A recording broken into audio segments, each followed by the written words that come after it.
Welcome to the Extra Mile podcast for bar exam takers. There are no traffic jams along the Extra Mile when you're studying for your bar exam. And now, your host, Jackson Mummy, owner of the Celebration Bar Review.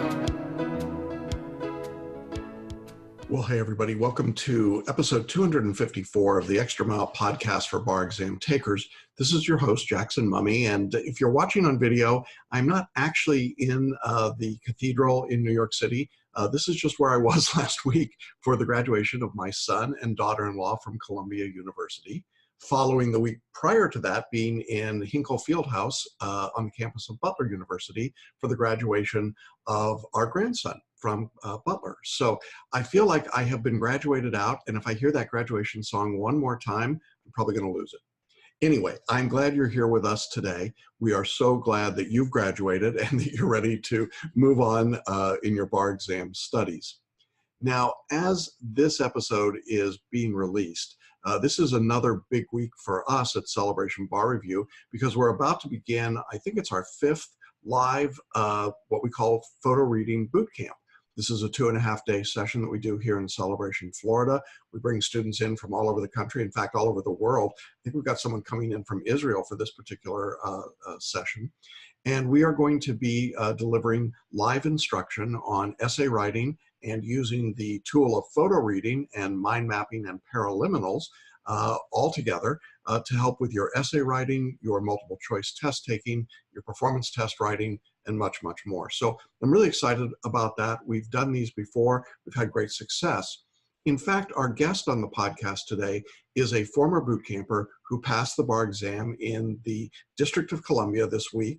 It's a UBE jurisdiction. But his story is really amazing because he actually began taking the bar 28 years ago in Florida. And so over nearly 3 decades, he has tried various times and various ways to get through the bar exam and in fact passed in February 2019. And I think you're going to really enjoy our visit with Alex. Now, before we get there, I just want to briefly bring everybody up to date on where we are on bar exam results.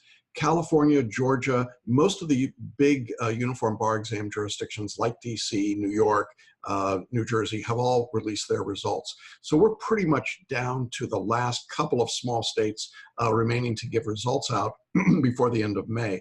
So virtually everyone now has their February 2019 results. And as you've no doubt have heard from the blogs and the posts and the newspaper articles and the reports, it was a very, very bad bar season.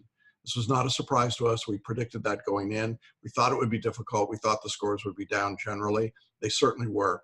In California, there was a 31% overall pass rate. That is extraordinarily low, even though it's a little higher than it was, believe it or not, in February of 2018, but it's still a ridiculously low number. And we had low passing scores across the state averages in New York, in Texas, in California, as I said, in Georgia, and in many of the UBE jurisdictions, same results.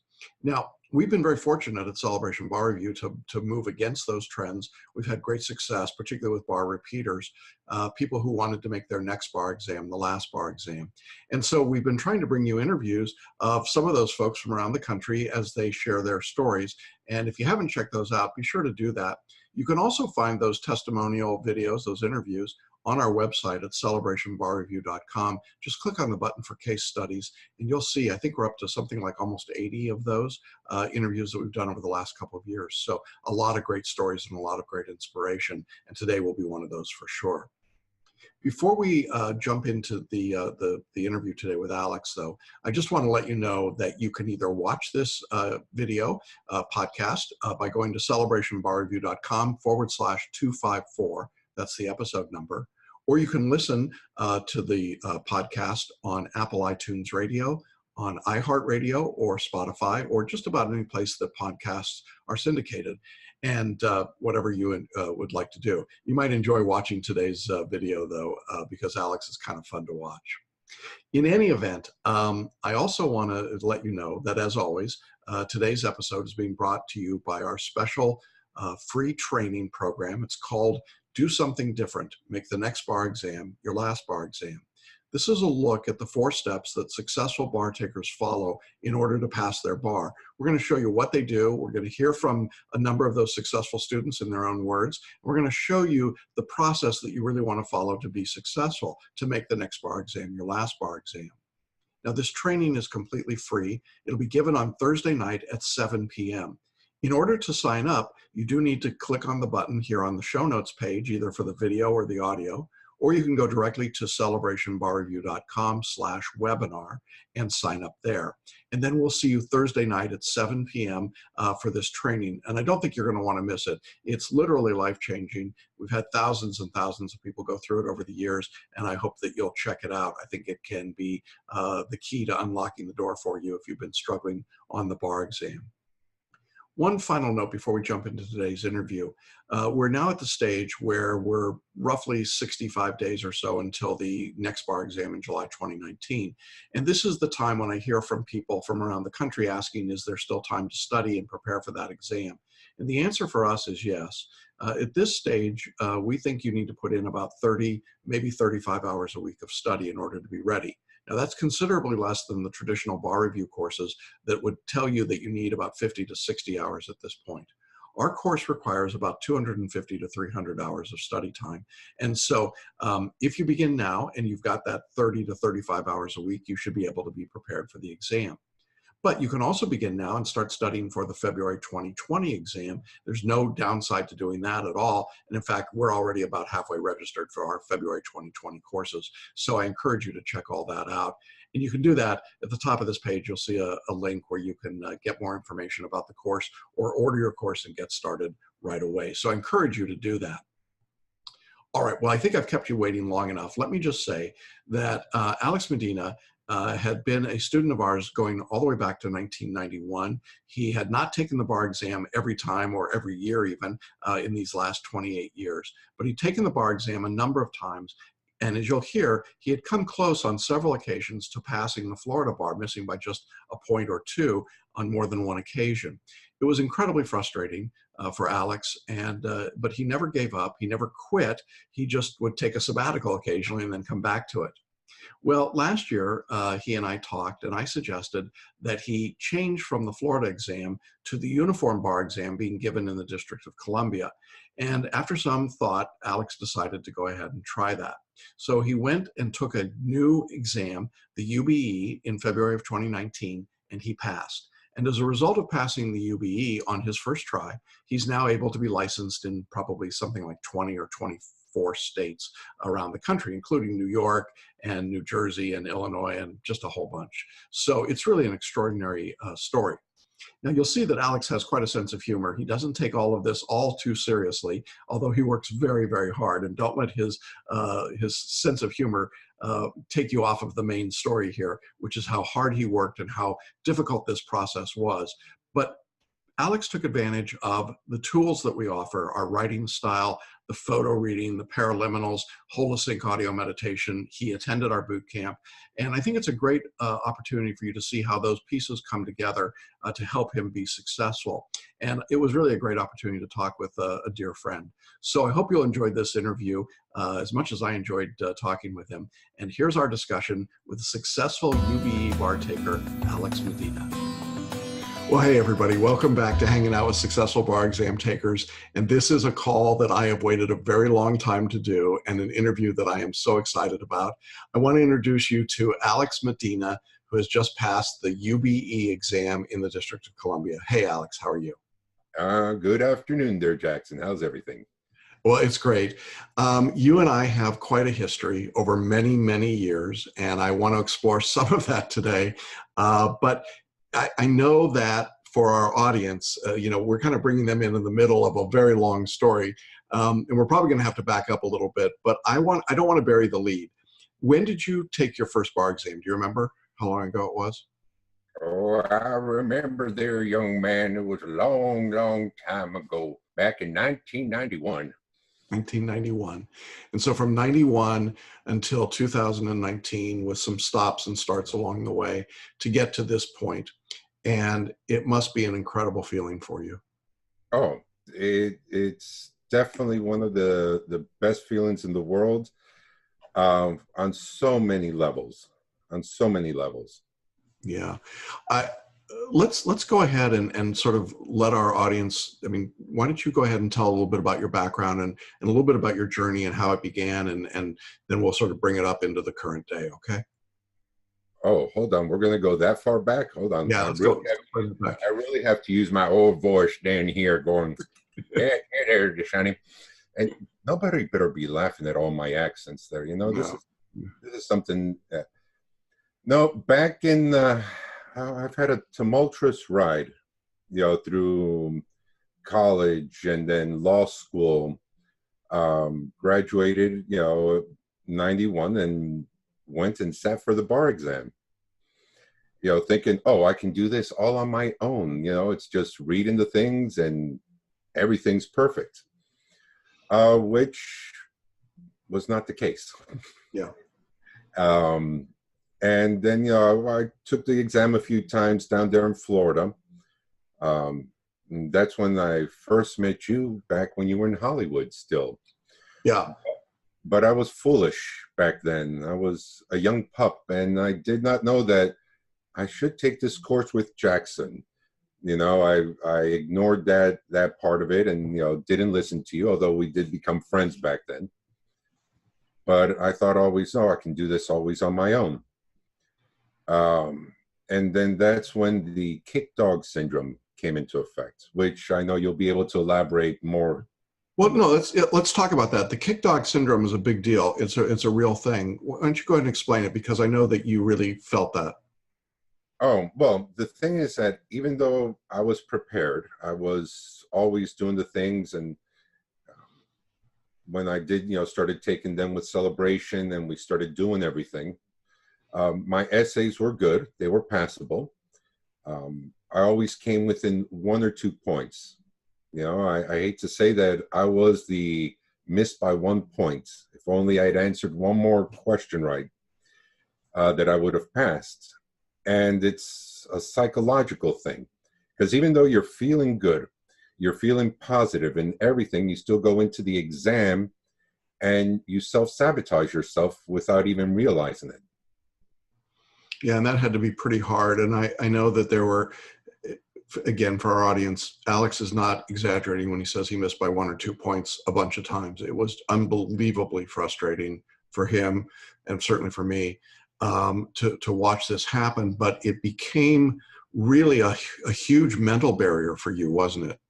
Yeah, it you know, and even with all the things that, you know, we had talked about, with learning strategies, center points, photo reading, with Millicent and everything, and even, yes, I will say went to the neurolinguistic programmers and hypnotists to try and get over this, but it was just something that it seems that I was that dog that, you know, even though it's like going, get away from me, I always, you know, wanted to go back and go, this time, is it okay this time? Am I good this time? And I didn't realize that I was actually sabotaging myself, you know, and unconsciously, you know. And what do you think changed that for you? Well, it was switching over to the UBE, because, yeah. I mean, we discussed this, and you started saying to me, it's like, Alex, you do know that you've passed, you saw my papers, you saw how I was writing, doing my mind maps and everything. And even, you know, I was with the practice OPEs and all the other tests and everything that I would do for MBE and all, I was always scoring in the 140s, 150s, raw, not scaled, raw scores. Yeah. That I was getting high. And I finally said, you know, this is ridiculous. And you had suggested at that point, it's like, Alex, take the UBE, take DC. Yeah, to be clear, you started with the Florida exam, and the Florida exam is one of the 2 or 3 toughest exams in the country in terms of the pass rate, the cut score. It's also one of the more difficult bar examiner groups. They play head games with applicants. They're very rigorous, they're very demanding, they're very inflexible. And I think for you, after literally decades of going and getting kicked and going and getting kicked and going and getting kicked, thus the kick dog syndrome, it became a point where you literally, no matter what you did, there was some deep level that just was, I just can't get past the Florida examiners. So when the uniform bar exam came along and became a viable option, one of the strategies that you and I discussed was, why don't we just have you take the UBE instead of the Florida exam and see what happens? And that was what led you to sit for DC in February of 2019, correct? Oh yes, and that was a fun venture, especially with the government shutdowns. And is the bar going to be given? Isn't it going to be given? Yeah. Are you going to go to Tennessee? Do you have to go to New York now? Do you have to da da da da da da da da da da? And it was just something that was a bit of a nerve-wracking experience, because you know there was that uncertainty. But I said to myself, you know what? I can care less of what's going to go on. If they do postpone the DC bar exam overall, okay, so I'll take it in July. But I am studying the material. I'm studying my MBEs. I'm studying my things, and I'm going to new jurisdiction. Yeah. And so you took the exam in DC, February 2019, and that had to be weird after having taken the Florida bar exam so many times, because as rigid as Florida is, DC is, even without government shutdowns, DC is quirky at best as a jurisdiction, isn't it? Oh, yeah, but I will say this. They treat you with respect in DC. That's true. Florida bar, because I do have certain accommodations that I use, not the special room, but I'm there with everybody else. I have my little tablet stand, so I don't have to be going like this all the time. I had my stand, I had my my juice and my things that I needed, because all of that is prohibited in the Florida bar. But they made accommodations for that.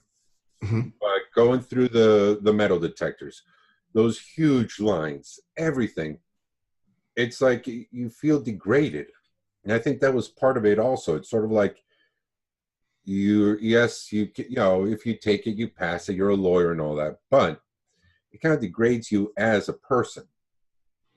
While with the DC bar, it was, yes, they still have, the guy there with the wand, and you can't bring this in, you can't bring, all this other stuff, but they treat you with more respect. They treat you as an attorney.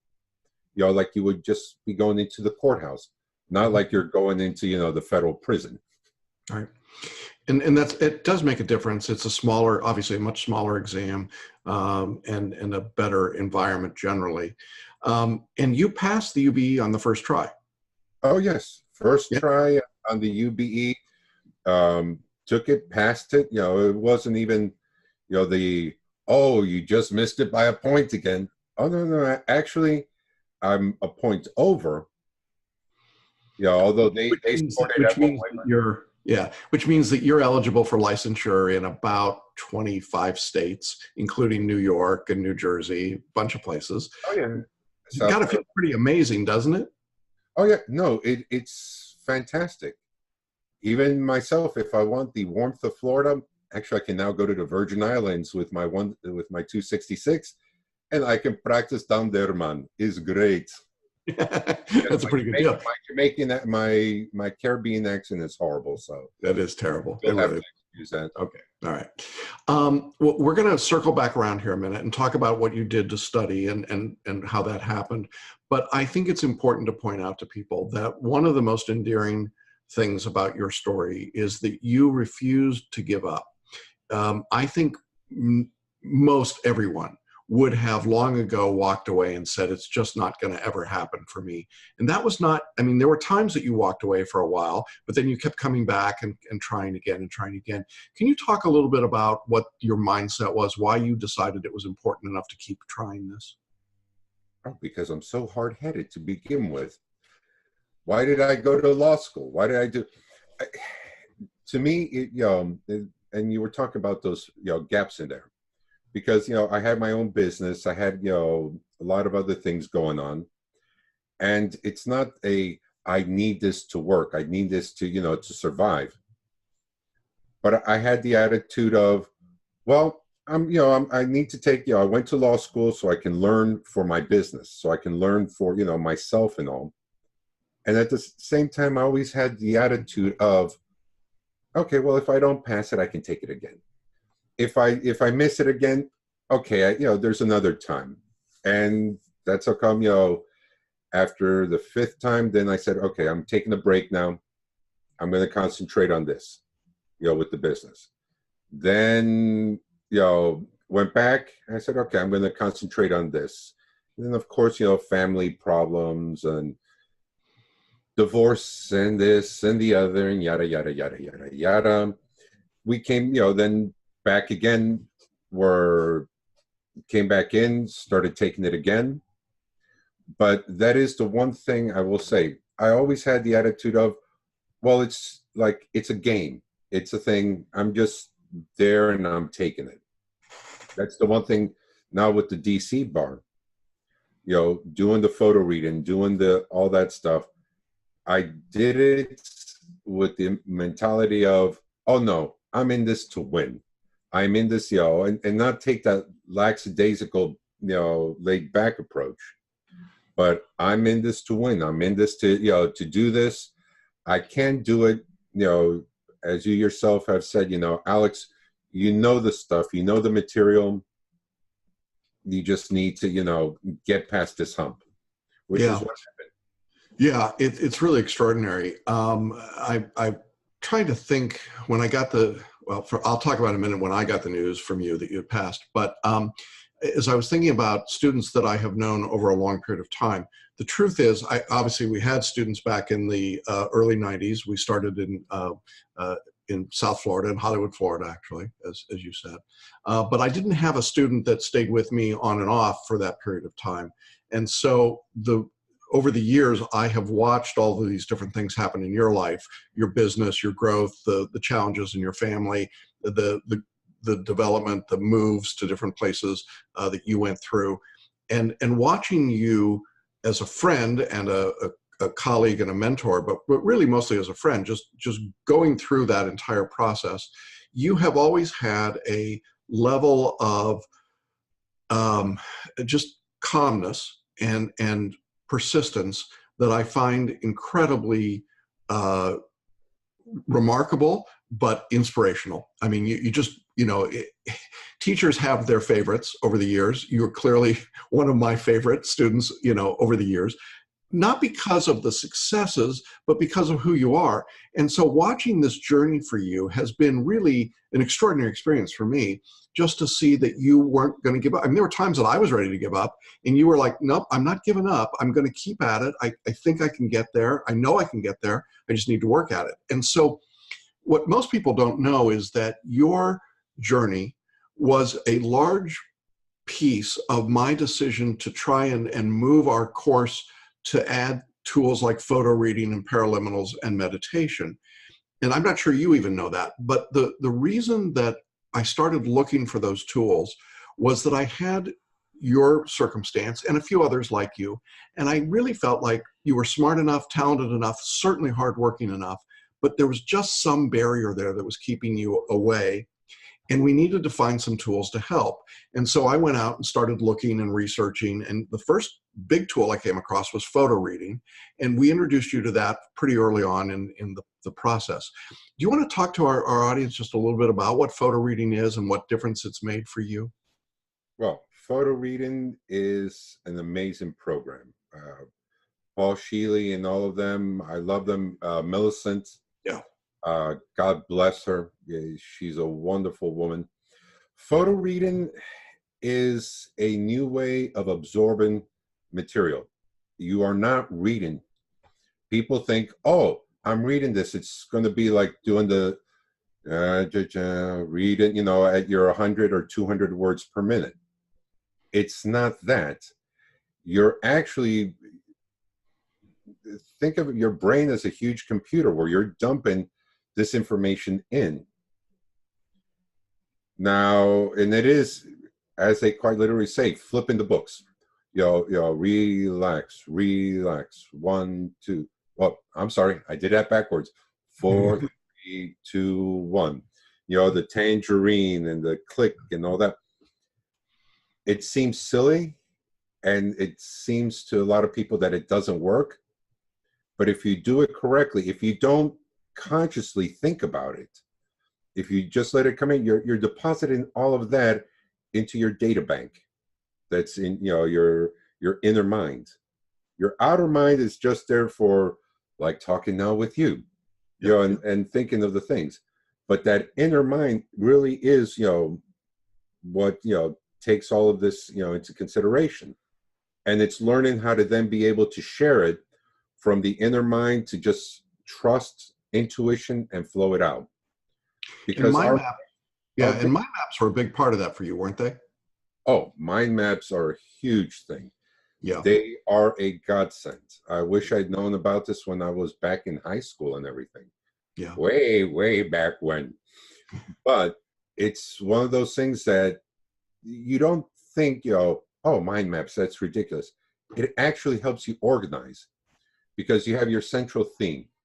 And then from there, you just start, going off, and, you go clockwise, and you start bringing everything into focus. So later you're activating, which is part of the photo reading, and you're actually bringing it all together. So it is flowing in your mind, and this is the way it's got to flow. Just, don't think about it. Just let it flow. Right. Let everything flow. So before the UBE exam, you didn't read word for word, line for line. All you did was photo read and mind map and go through the lectures and do question practice, correct? Correct. Right. And you created mind maps for not only the multi-state bar exam subjects, but then you had these new subjects of the UBE, things you had not ever tested before in Florida. So there were new subjects to you, things that were not part of the Florida exam. And you went through the same process of photo reading and mind mapping and working through the lectures. And you had a different essay format. It was a half an hour instead of an hour. So there were a lot of different things, a lot of different moving parts there for you, correct?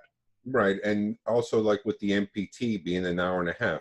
That's right. You didn't have an MPT in Florida, so that was something completely new, right? Yeah, this was all new and everything. But I did keep, to the FLA, the facts, law, boom, facts, law, analysis, facts, law, analysis. Oh, and then, of course, conclusion. Yeah. But, I just kept to that format. And even when I was doing the exam, it's like with the MPTs in the morning. Oh, I knew the first one, I nailed it. It's like, I sort of felt like, here's your answer key. The second one, that kind of threw me for a loop. But I just kept there with the format and said, okay, let me do FLA. And it's like, I may not know it, but at least I can, wing my way through this. Mm-hmm. Same in the afternoon with my MEEs. I 4 of the 6, I know I nailed them. 2 of them were like, ooh, what am I doing here? But it's sort of like, okay, the facts, the law, facts, law, analysis. And even though I didn't quite know it, but I winged it. Yeah, and I think one of the keys of photo reading is that you get into that writing style, and it's just in time knowledge. As you're writing the arguments, the law comes to you, right? And you're like, I don't know where I knew this from. It's from the photo reading. It's from the activation, but it's not in your head until you need it. Right, and it was just, I'm just letting it flow, and I'm winging it. Yeah, and then you got to the multi-state bar exam, day 2. How long did it take you to finish 100 questions? If I had done it my normal way, it would have taken me about 2.25 hours, 2.5. Myself, though, I just said, you know what? I'm just taking this slow. As always, first thing you do, photo read it, just not even think of relax, read it, forward, took it, flipped it upside down, went backwards. And then I said, all that I photo read, is in there. I'm just trust, my intuition and let it flow. Okay. And then you got through all the questions. And I went through, did all the questions, and I took my time about it. Good. You know, when all of a sudden I went going a little bit too fast, I said, Alex, relax. You've got the time. You're going to be here all 3 hours anyways. Might as well take it, enjoy it. I took a little break, went used the restroom, drank some water, came back, and then I was there and having my M&Ms. Yeah. Because after a while it's like, okay, here's an M&M. Here's okay, let's keep going. Yeah. And I was able to do it nice and relaxed. I didn't pressure myself of, oh my God, I got to do it in 1.8 minutes. No. Yeah. And I think those sort of that general approach, that attack to the exam obviously worked and worked very well for you. One of the things that you did, you came to our first boot camp that we held, our live training. And I want to talk a little bit about that. What was that experience like for you to be at boot camp? We were talking about photo reading and how to employ it. But share with us a little bit about that. Well, I loved boot camp because the thing is, it was actually putting it into practice. Because as much as you photo read and you do all these things, when you're by yourself doing it, yeah, you kind of like, okay, am I doing this? Is it correct? At boot camp, actually, everything just quelled together. It just both fit. I was blown away with the mind maps because even though, yes, they talk about mind maps and all in the photo reading thing, I never really did it until at the boot camp. And then at the boot camp, I was able to, expand on it and grow with it. And it was, it was marvelous. Having it there. You did pretty extensive mind maps. You had done them on computer, right? Yes. I did mine on computers. I did it freehand. At the end there, when I was doing my mind maps, actually I felt, even though I like computers and everything's nice because it's nice and clean and all, but doing it freehand, actually, it's one more activation into it because then it is the muscle movements and the things and that's very cool. Grow and everything. Yeah, and boot camp obviously was this opportunity to get live instruction and learning about photo reading and how to apply it to essay writing and multiple choice test taking. And you took those skills and you went and used them. And you have a very interesting tool you showed me before we started, and I want to just have you share it with people. It's a special pair of glasses that you use. Can you show us those? Oh, yes, hold on a second. Here, it's the groovy bee glasses type things. Yeah, so for those who are just listening and not watching, Alex has a pair of what look to be sunglasses, but they've got hundreds of small dots in them. What was the purpose of these glasses?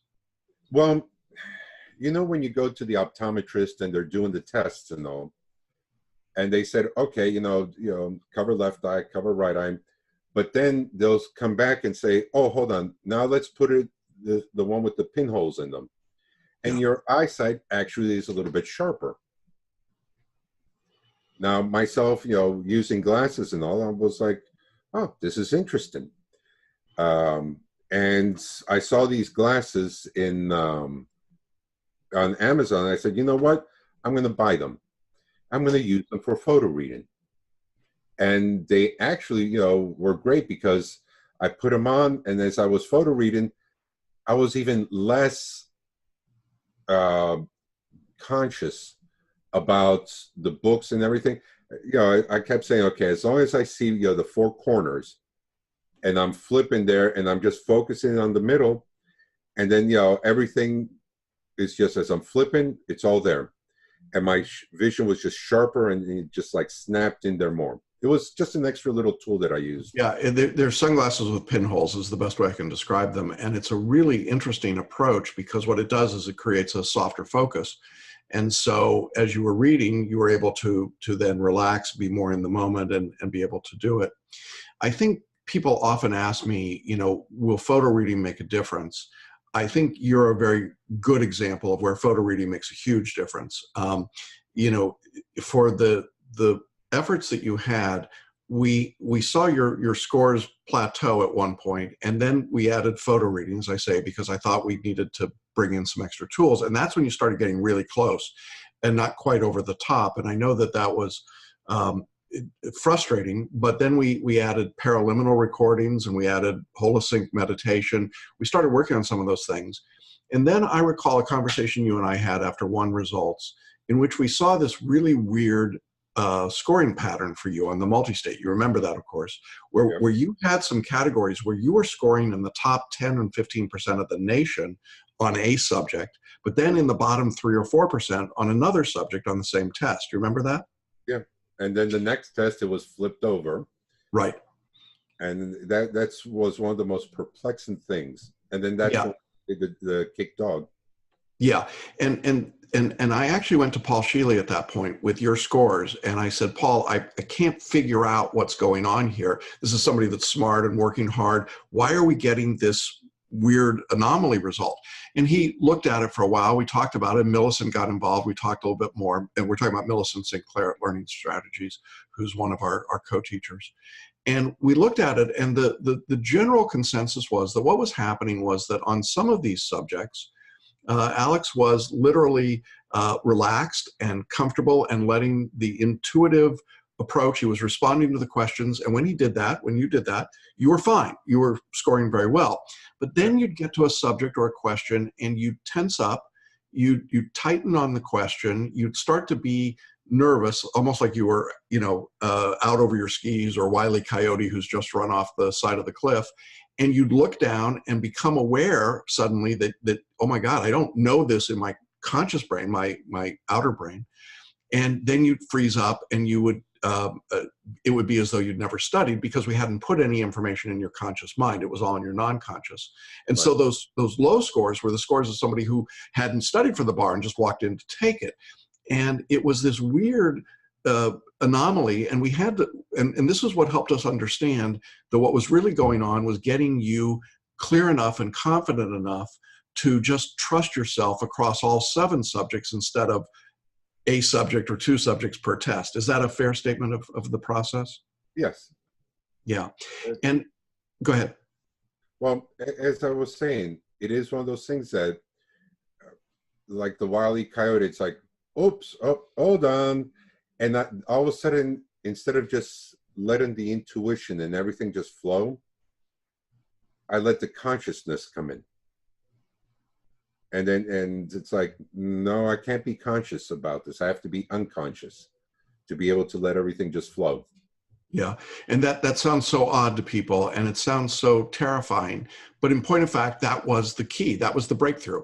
Once you understood that you had to be in the flow, which is where the paraliminal recordings and the holosync meditations came in to help get you into that mindset, then you were able to just let the exam happen rather than trying to force your way through it. Is that fair? Correct. Okay. So you take the exam, you leave DC, you've done all of this work, you've been through this so many times. What's it like waiting? Because DC is like the very last jurisdiction to release results. Oh, and this year they had a fun method. Yeah. I don't know if they've even publicly posted yet, but yeah, it was a waiting. But you see, even with this one, every time I waited for the Florida exam, I always got a little bit, with the anxiousness, and it's like, okay, come on already. With the DC bar, I just felt like I got it, I passed it. And then, it was supposed to be out on the 16th. Then they said, oh, we're going to email you now. I'm like, oh, what in the world? Are you emailing me? And I'm like, oh, okay, I'll have to wait. And then on Monday, it was every so often going back and going, is it in this hour? No. Is it in this hour? I just want it over with already. Yeah. And finally, when I got it at 4:15, and I looked and I said, oh, yeah. Yes, that's the little dance that I did. You don't think I could, but I did it. And it was just, and then that's when I had to, get in touch with you and go, yeah, passed it. Yeah, I had just gotten off a plane at LaGuardia, and I was in an Uber heading to my son and daughter-in-law's graduation from Columbia. And so I was, proud dad. And suddenly on my phone, a message pops up, and it says, "You won't have this dog to kick around anymore." And well, I knew if I saw a dog and kick, it almost had to be Alex. And so I'm like, "What? Oh, geez, man. What, is he walking away? What's going on?" And I read another sentence in. It's like, "I passed the DC bar." And I let out a war whoop, scared my Uber driver. We damn near crashed the car. And and Sarah looked at me and said, "What?" And I said, Alex passed." And she knew. And she was screaming too. So, it's a tradition in these interviews, Alex, that, we know that while people are studying and preparing for the bar, they feel like they have their lives on hold. And once they've gotten over this and passed, that they get their lives back. And so we like to have that moment, that release moment, where we give you the chance to yell, "I have my life back." So I'm going to embarrass you now and make you do that. I have my life back. That's way too calm. So I'm going to count you down, 3, 2, 1, and I want you to really let it rip, okay? So here we go. 3, 2, 1. Oh, my hallelujah, got my life back. I knew it would be. Oh, look at this. I got shivers from it and all. Oh, my God. Yeah, man. Okay. Okay. Well, you probably ruined that forever, but okay, that's great. So congratulations. Yay. That's terrific. But, I know that, all kidding aside, this really has been a part of your life that has just been there sort of sticking at you for so long. It must be an enormous relief to be done with this. Oh, it's great to be done with it. And even now, I'm, yes, I got my score, and there are a few jurisdictions, because actually I want to go practice in Texas later, in North Carolina.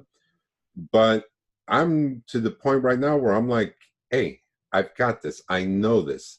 I can do this. And one little thing, I'd shared with you the Andy Shaw's book, A Bug-Free Mind. Yes, I've got the books to give back to you. Yep. Oh, my God. That means I've got to go back there.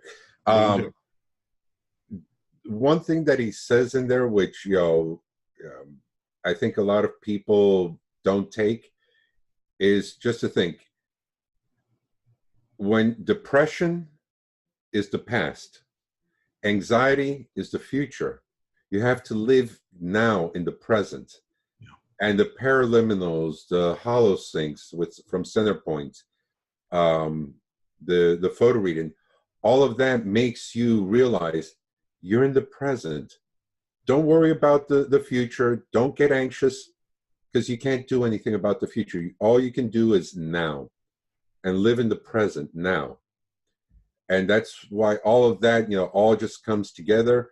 And, and thanks to you and all, I was able to finally realize I'm now in the present. Don't think about future. Don't think about past, because that luggage, what good is it going to do you? The future, what good is it doing you? It doesn't do you any good. Forget about it. Just think about now and what you have right now in the present. Oh, that's awesome. Well, I think that's probably a great place to leave this. I know that your story will inspire a lot of people. I know that there are probably many people watching, listening, who are cheering along with me, who are just delighted for your success. This is one of the situations where the good guys win. And it's a remarkable story, probably one of the most amazing accomplishments that I've seen in the 30 years that I've been doing this. And I am, to say that I'm proud of you, Alex, doesn't even begin to get at it. Obviously, I am thrilled for you, thrilled for what the journey has been like. I think that the philosophy you've just articulated from the, a bug-free life, bug-free mind, is absolutely correct. I think Andy Shaw is correct about this idea that we have to live in the present. You have exemplified that in every step along the way. And I know that that will allow you, as you go forward, wherever you choose to practice, whether it's New York or Texas or North Carolina or DC or any number of places that you're now qualified for, to do what you want to do and to make a difference and to bring that same skill and perseverance to your clients that you've brought to this journey. So I am deeply honored that we've been able to be on the journey with you. It is absolutely been my great pleasure and privilege. And I'm delighted that I could share, and you would be willing to share your story with people today. So I want to thank you for that. Thank you for all that you've done. I know you have been, even in this process, a mentor to other students in the course. I hope you'll continue to do that through our work. And, just excited, so very excited for you. Anything else you want to wrap up with? I know we've covered a lot of ground here, but well, I have to give thanks to, of course, to Sarah. I mean, she's put up with you all this time, putting up with me. So in a way, she has put up with me also. But also to Kelly, to June, everybody there in the celebration, staff and all, for all their hard work and everything, with keeping everything up to date. I truly appreciate it. Mwah! I love you all. It's beautiful. It's great. And Jackson, of course, to you, thank you again from the bottom of my heart. And to everybody out there, it can be done. Trust in the thing. Don't just go, okay, yeah, I'll try this. No, have full faith in it. Truly believe in it. And with the paraliminals, the photo reading, the holosync, you will see, your life overall. Don't just think of this for the bar. This is a life now that you have with this. And even now after this bar, I'm still going to be using all of this, in all of my work from here on out. That's great. Well, Alex, congratulations from all of us at Celebration Bar Review and our students and staff, and I'm sure for our listeners as well. And to all of our listeners and watchers, thanks for being with us. I hope you've enjoyed this as much as we have, obviously, and we look forward to talking to other successful students in the future. But for now, we're going to sign off and say thanks. And again, congratulations, Alex. Bye-bye. Bye-bye. Y'all come back now, you hear. Well, that's our episode for this week. Alex is a character, isn't he? But, underneath all of that humor and wit, there's a guy who is incredibly bright and worked just so hard. And what a great, great victory for him. We're very proud, as I said, to be part of the journey with him, and looking forward to seeing what he does with his membership in a whole lot of states in different bars. So it's terrific, and congratulations to Alex.